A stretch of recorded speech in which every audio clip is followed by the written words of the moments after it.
তৎক্ষণাৎ কৰিব পৰা এটা জলকীয়া আচাৰ ৰেচিপি দেখুৱাবলৈ লৈছোঁ।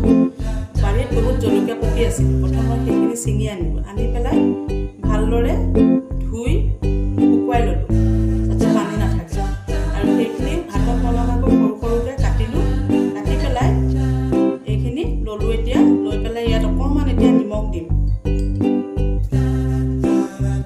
অলপ নিমখ দিলোঁ আৰু এতিয়া অলপ হালধি দিম। তাৰপিছত এটা মছলাৰ মিশ্ৰণ তৈয়াৰ কৰি থৈছিলোঁ।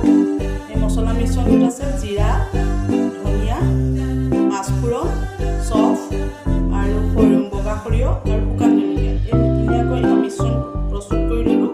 এই মিশ্ৰণটো এতিয়া এই জলকীয়াখিনিৰ ওপৰত দি দিম।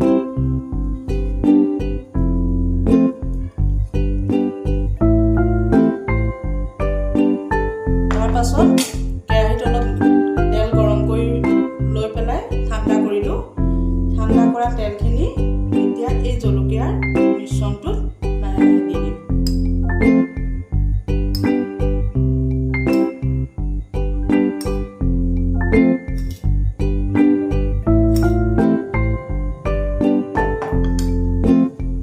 এতিয়া ভালদৰে মছলাৰ সৈতে জলকীয়া মিহলাই ল'লোঁ